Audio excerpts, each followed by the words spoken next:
Hey everybody, this is Munson Steve, CEO to CEO. You know, there are doctors like Dr. Seuss, but there is a Dr.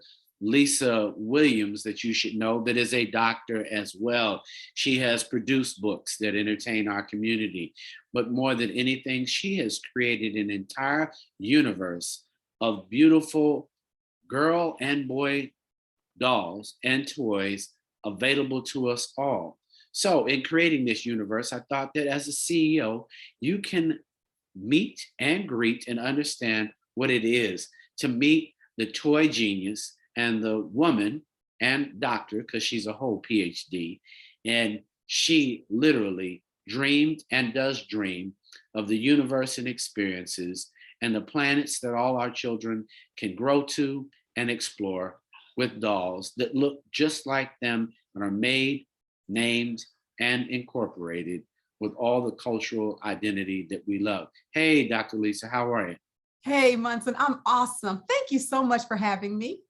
It's my pleasure. Fresh dolls available at obviously big retail, Target, and the likes. But in creating this universe, Fresh Dolls, why the name Fresh? Positively perfect, these positive affirmations. Why and how did you begin the brand journey for this phenomenal doll brand? Awesome. Well, to start with, I was a college professor, as you just articulated. I was the first African-American to get a PhD in logistics at The Ohio State University. And I was very successful, but my heart was calling to do more. And I had the opportunity to write a line of books that empowered children. And from those books, we were asked to do a line of dolls in the image and likeness of the books. So that's how we entered into doing a line of dolls. I wanted to make sure that the dolls were authentic. So I custom blend the skin tone. I make sure the facial features look just like us. I make sure that the hair is representative. So we have everything from braids to curls to Afro puffs. And we're coming along with even more really cool, authentic hairstyles. So that's what we do. Now, your question about why I call them fresh.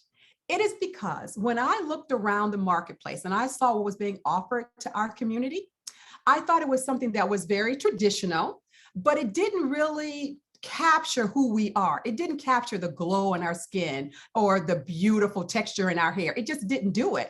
So I created a line of dolls called Fresh, which is a fresh perspective in dolls. And so our dolls have, fuller bodies, thighs and hips, as well as, again, authentic hairstyles, skin tones, and facial features. Facial features are something that we think of, but for those individuals who haven't had a face-to-face relationship with building, and I know you're on more than one big box retailer, that's a tough thing for a CEO to do. What would you give as the first three things that a person needs to consider when they're even thinking about heading toward big box with their products? Number one is know your why. Why are you doing this? So for me, excuse me, while of course being a prosperous business owner is important so that you can stay in business, but my why is making sure that children of color see dolls that reflect their beauty and their power and their intelligence while they're at play. So that's my why. So when I hear a no, it doesn't stop me because my why is so important and so powerful for me. So you have to know your why. The other thing is know your industry, know your business.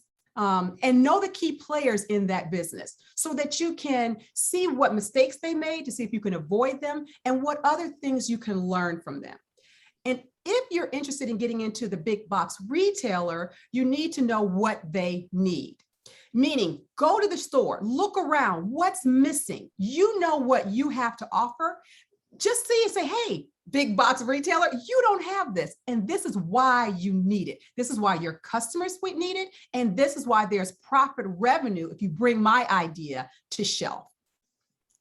So for those who haven't ever sold in an idea, you do this on a regular basis.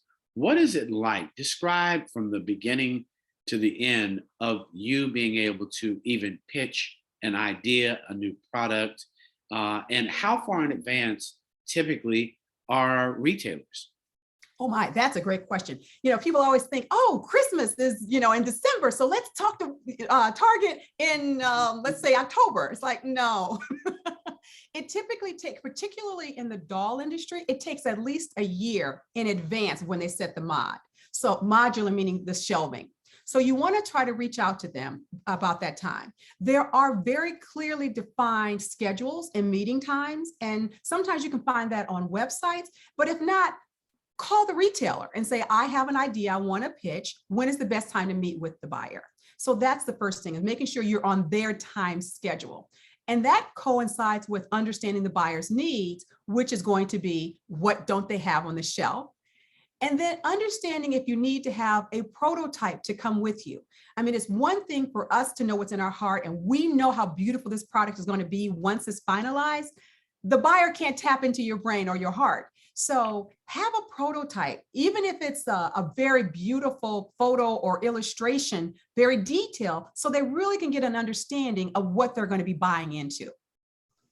So prototypes, how do you get one made? Where do you lean in?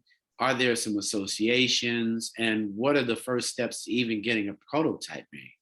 That's a great question. So there are associations. There is the Toy Industry Association. There is a subgroup of that called Women in Toys, or WIT.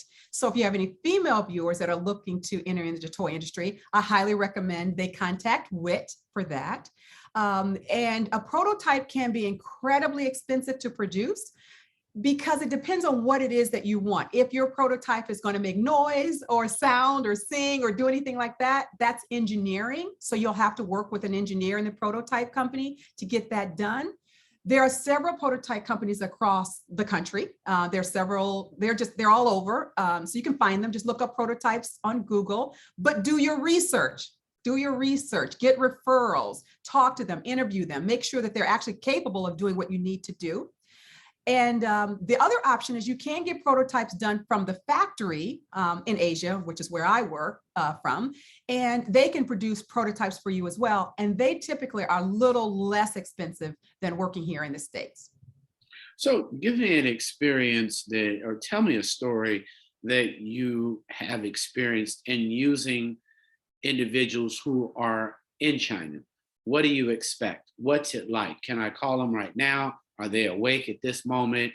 Do you work in different time zones? But can you share a story on what it's like, so that our viewers here at Rolling Out and other CEOs who are considering this can know what it's like? And that's why I started off months in saying you have to know your why, and you need to be committed to this, because it's not an easy journey. So typically what I do is I work in the day here in the US with all of my customers, retailers, designers, et cetera. We work here in the US. And then literally at 6 o'clock, 8 o'clock, I am on the phone with Asia. And because I'm in California, so they're 15 hours ahead of me. So to make it work for them, I have to be up at night, sometimes in the wee hours of the night, talking to the factory. So it is very, very long hours. The good thing is most of the factories, particularly the large ones, do have people there that speak English. So you will be comfortable in speaking with them. It is how do I say this? It's a little bit of a minefield when you're working in Asia, because you have to know the reputation of the company you're working with, and you have to know if they are going to be able to produce your product. One thing I will caution, well, two things I'll share with your viewers is the Asian community is wonderful. They're very supportive, and they have a tendency to say yes to everything. If you say, can you do this? They're going to say yes, because they want to please you. But remember, ask follow-up questions, because their first response is going to be yes, but that doesn't mean they can actually deliver. So ask those follow-up questions to make sure that yes is actually something that can be done. That's number one. Number two, and I really put this like in flashing letters, do not send money to China. Do not send money to China without some kind of guarantee. So many people wanting their prototype, wanting their product done, they find a factory, the factory says, send me 30% down and we'll get started, and they do that. If the factory doesn't follow through, there is nowhere in the United States that you can recoup your funds. So I would really be cautious about how you send money. If you can, try to do it through a bank, meaning don't send it, just through your credit card or something. Literally try to go to a bank and send it through various banks. That way, if the company turns out to be non-reputable, you can hopefully recoup your funds. So your favorite story about what you learned in making your very first doll, can you share with us her name, what she looked like, and where she is in your heart today? Well, you can see where she is in my heart today because she sits right over me as my little angel. So this was my first one. And so the story behind her, and I'm laughing thinking about how to start this story, is I was so committed to getting a doll for little girls that would show their beauty and empowerment that I just hopped on a flight to China and went to visit a factory that I didn't know anything about. I arrived in Asia, couldn't speak the language, couldn't read the signs. These gentlemen picked me up, put me into this van that by United States standards would not be safe. And they literally drove me 90 miles per hour through winding roads with no side barriers to the factory. It is at that point that I realized perhaps this was not the smartest thing to do because I can't speak the language. I don't know these people. And I can't call my family and say, hey, I'm here on the corner of 6th and 8th. I'm literally realizing how vulnerable I am. And then I have the audacity to get to the factory and demand that they create an authentic doll when they wanted to create the same thing that's been done before. I said no, because I knew that our children deserved better. So that's why I keep going back to the why. And then when I give you the cautionary tale about working with factories, it's because I've had the experiences and the challenges. That first line that I did, I went back and forth to Asia, talked to the factory. They assured me they could do it. They shipped it to my retailer, and my retailer buyer called me and said, hey, Dr. Lisa, how are you? I said, I'm fine. How are you? And they're like, really? Not too well. Your dolls arrived here bald. I'm like, bald? They're like, bald. What happened is I had created this Afro puff in the center, and it had a ribbon wrapped around it. And en route to shipping, the doll shook in the box. And as it shook, the ribbon fell down. And as the ribbon fell down, the hair parted. And when the hair parted, you got the rest of the story. She was bald. She only had hair around her perimeter. So you really do need to be cautious when you're working with Chinese factories or Asian factories. But luckily, everything turned out well. We corrected it. I lost a lot of money, which is why I say again, money can't be your reason. It has to be something deeper than that. And so I knew that I did not want girls to have less than dolls. I didn't want them getting bald dolls. So I lost money on that first shipment, but then I learned, corrected it, worked with another factory. And as they say, the rest is history in terms of producing this doll. Fashion, style is so important to continuation. For those who don't know, what goes into making and designing a little girl or boy doll? I keep going back to the heart part, but that is kind of it. It in the sense of, I know that what our children deserve, and I am fully committed to giving them that.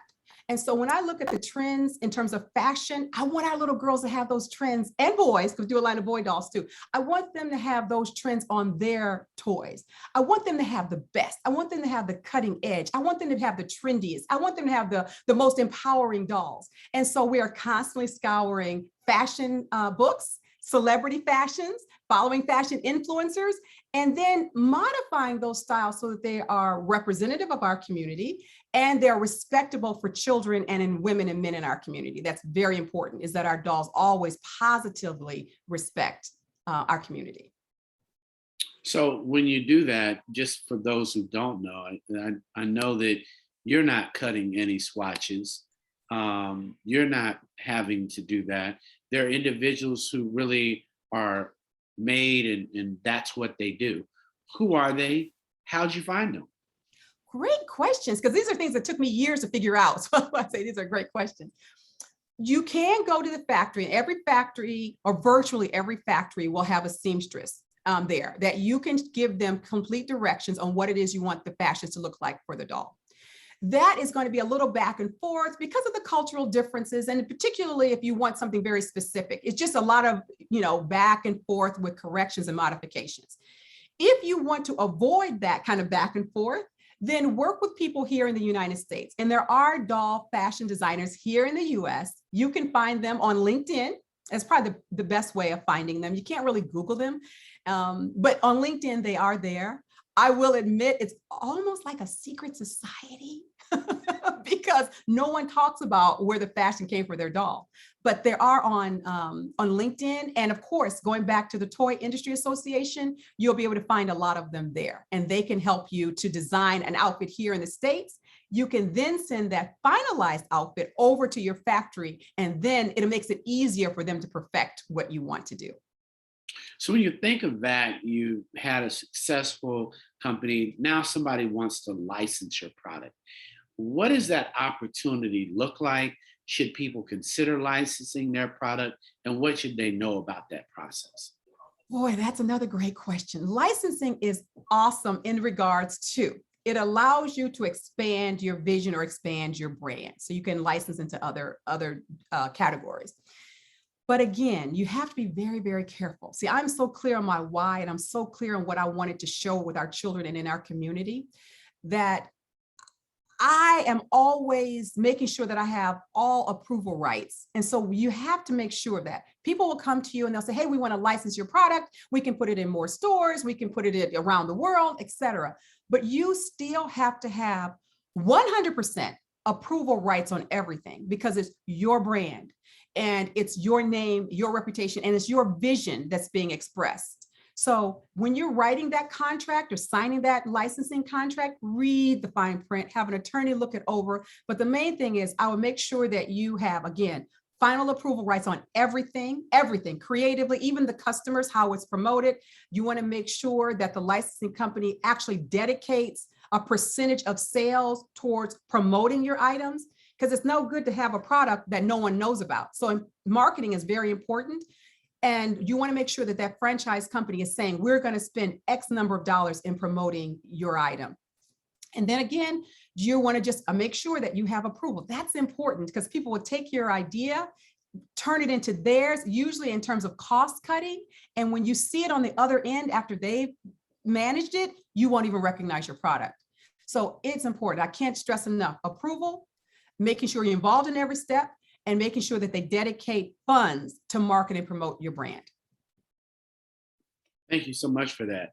When you think about the fact that you are having to look toward the future, how far in the future do you recommend CEOs? Obviously, for retail, you told us we're already a year in advance. It sounds like there could possibly be even further distant concepts. Could you share kind of the cycle of getting far enough in advance, and how far should a brand be thinking as a CEO in this toy business like Fresh Dolls? If you're having an existing product like the Fresh Dolls, it's been around, then producing a year in advance is enough, because the doll is already made. You're just, you're doing some improvements, some tweaks, changing hair color, changing hair texture. But the doll, for the most part, the tooling is done. So about a year. But if you are starting from scratch, you have a new idea, a new vision, a new doll in my case, then you need to plan about a year and a half, because you have to, as you talked about, we have to get a prototype done. We have to get imagery. We have to know what the item is going to do, what's going to be different about it than the previous items that's in the market. And of course, you got to get time on the buyer's schedule. And you have to get time on the factory schedule. And the factory, when they're running existing product, they don't need that much time, right? They know they're going to continue to do it. However, if you're saying to them, hey, I have a new idea, it's going to need new tooling. And when I say tooling, I mean, it's going to need new plastic goods, right? Now, doing clothing doesn't take that long. I mean, it takes the time to find the exact patterns you want. But in terms of making it, that's a faster process. But if you want something plastic, like the doll is going to be plastic or vinyl, or if you want to do a briefcase, it's going to be plastic or vinyl, that requires a tool. And that tool can take, it does take months and months to do, to get it right. So that's why it takes about a year and a half to do a new product, but less time if you're doing an existing product. Boom. So most CEOs have to figure this out. I'm sure you figured it out, but financing, Aha. producing with the factory, shipping it to retail, collecting your dollars here, paying there. What would be the two things about financing that everyone should consider before they start this process? Oh, good question. Know what you're willing to give up. Because when you get financing, obviously there's going to be give and take. You're doing, that's your financial partner. So he or she's going to have expectations of what they want, whether that's a percentage of equity or ownership in your company, whether it's a percentage of profits, or whether it's just to be paid back with a particular interest. So every one of those categories have different things attached to it. You need to make sure that you are comfortable with what you are giving up. And not just think about what you're giving up today. Because a lot of times when you're starting in the industry, you're like, oh yeah, I'll give up, 50%. That's okay. It's okay, perhaps when you're starting out, but think from the long-term perspective. In 5, 10 years from now, if your item takes off and becomes the next virtual hit, are you going to still be comfortable with the deal you're signing today? And we see it a lot in the music industry, for example, right? The first time artists sign a deal and then they're locked into that deal 5 years out, and then it's not as lucrative as it was when they initially signed it. Same thing with toys and in business. So think about the deal that they're offering you, decide if it's something that you can accept, and then recognize if it's something that you're going to be willing or happy with 5 years out. And maybe there's some caveats or some metrics you can put in your agreement that allows you to get a larger percentage of the revenue, or to buy back some of your equity if you have to or want to do that in 5 years or so. So, for all of those who are trying to understand the relationship between paying for your product and getting a check back from your retailer, what's that like? What should they expect? That's a good question. That's kind of tied to your earlier question about financing. So there are many ways to finance your project, right? So one is what I talked about, investor capital, or going to a bank and getting money. There are also things called factoring. Now it's very expensive. I don't necessarily recommend it unless you think it through and you realize that it works for you. I have used factoring. My why is so strong for me, meaning it's so strong that how I want these dolls produced and the image I want them to portray, that I know I can't share that with someone else that doesn't see it. So I've never taken investment capital for that purpose, because I'm so clear about what I want to do. So I have looked at other options, and one of them is factoring. So once you get your purchase order from a major retailer, then you can go to another financial institution and they will, in essence, factor, but it really means that they will give you an advance payment so that you can get your funds sooner. I love that. And what would you tell yourself now that you've been in business for a little while, if you could speak to yourself, your younger self in this industry? Oh my goodness, that is such a great question also. I would probably tell myself it's not going to be easy because this has not been an easy journey. And I would tell myself to relax. And I would say, trust yourself, trust yourself. And I would say it's all going to turn out beautifully. And it is.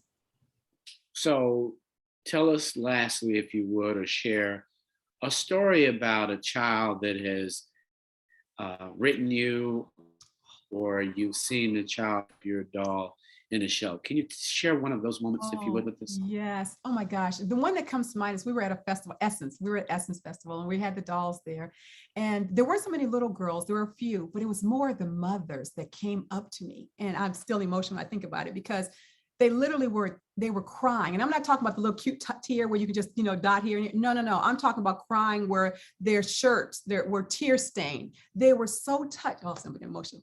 They were so touched by these dolls. And they were saying to me, if they had these dolls when they were younger, perhaps they would not have had the self-esteem issues that they did. They bought them for their children, for their daughters and their sons, because we have a boy line of dolls too, to just make sure that their children had the tools that they needed to be empowered at a young age. So anytime I have a parent, grandparent, aunt, uncle coming to me emotionally, telling me thank you, saying we've been praying for you, I'm about to cry again, telling me that they've been praying for me to be successful because they know how important this is for their children, And then, of course, when I see little girls and boys running down the aisle to my toys and they're like, Mommy, Mommy, she looks just like me. Or Mommy, I want this one. I mean, nectar of life. That's why I do it. Well, I appreciate the why. Everybody, this is our doctor, Lisa Williams with Fresh Dolls. And obviously, I appreciate everything that you've given us. We appreciate you, Dr. Lisa. We look forward to more of you on CEO to CEO. I look forward to every moment of them. It's been always a pleasure. Thank you. Thank you.